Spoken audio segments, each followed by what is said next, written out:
So before I start this review, I want to give a little bit of a story about how I got here. I had no plans on seeing Snatched.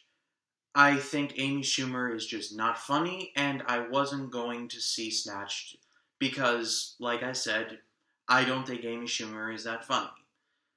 And so there it is. So I ended up seeing Snatched anyway. Why? Well, one of my coworkers, I work at a movie theater, and this coworker is a subscriber to my channel, and she said to me, "Hey, are you going to see Snatched?" And I'm like, "I wasn't planning on it." And she's like, "Oh man, I really wanted you to do a review of it." And so I'm like, "Well, I have a Guardians 2 review I still have to do, and an Alien Covenant review I still have to do. So Snatch is really not high on my priority list right now. But I'll think about it." And then she comes to me the next day and says, have you decided if you're going to see Snatched or not? And I'm like, maybe, maybe not. And she's like, "It's horrible." And I'm like, "Really?" Which, before I go on, quick disclaimer, I don't think every movie I see is going to be bad. I think every movie deserves to have the chance to strut its stuff, if you will.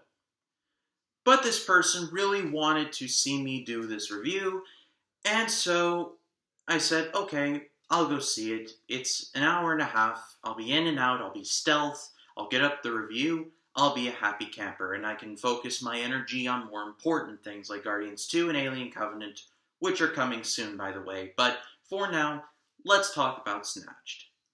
So this movie is directed by Jonathan Levine, and like I said, it stars Amy Schumer, as well as Goldie Hawn, who I have never heard of until this point. My father told me that she is currently Kurt Russell's girlfriend, and that's pretty much all I know. But the story is actually pretty simple. Mother and daughter go to Ecuador on vacation, they get kidnapped, and they have to get back. Like I said before, I don't think Amy Schumer's funny, and she was not funny here. Don't get me wrong, I'm sure she's a very nice person, but she's just not funny here. She made no original jokes. All she did was talk about raunchy things. Not only that, but her character was very unlikable. Without going into detail, she basically rubbed me the wrong way on more than one occasion. There's a scene near the beginning of the movie where her boyfriend breaks up with her, and the boyfriend is trying to be civil about it, like, "I'm breaking up with you." It wasn't nasty. He was trying to do the right thing. And she turned it into a whole big nasty thing, and then finally she was like, "I think we should see other people." Now, I have never broken up with somebody before, but I know that it should have more class than that. I mean, the dude was trying to be civil about this, but unfortunately, Amy Schumer's character turned it into a whole big thing, and it was just a mess. Segueing into the men of this movie. Now, I'm not wearing a tin hat here, and I'm not picking a political side, but the men in this movie were all either idiots or assholes. There was no middle of the road. Amy Schumer's brother in this movie was so annoying. I mean, he is like geek blackface. He never leaves the house. He has a beard. He wears like Coke bottle glasses. He makes pop culture references, like Game of Thrones references. He speaks Klingon. He's the stereotypical man-child nerd. And the villain of this movie is, of course, a man, and he is the most stereotypical male villain that you could ever think of.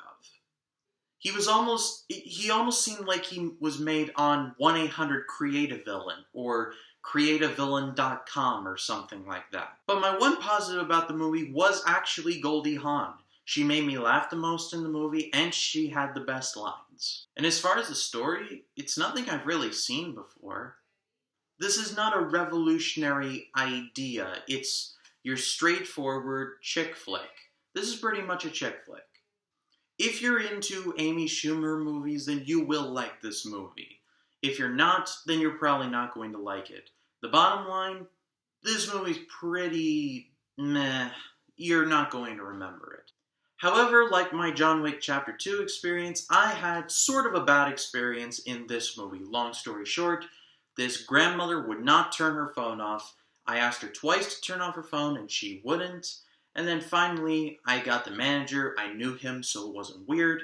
And he told her to turn her phone off, and she did. Long story short, if I've said it once, I've said it 1,000 times. Turn off the phone. But that is all from me, guys. Thank you so much for watching. Stay tuned for my reviews of Guardians of the Galaxy Volume 2 and Alien Covenant. Very overdue, I know. But I've had very conflicting opinions on both of those movies, and I had to sit and marinate on them for quite a while, and that's what I did, and now I will get my reviews to you as soon as I can. If you like this video and you want to see more like it, be kind and subscribe.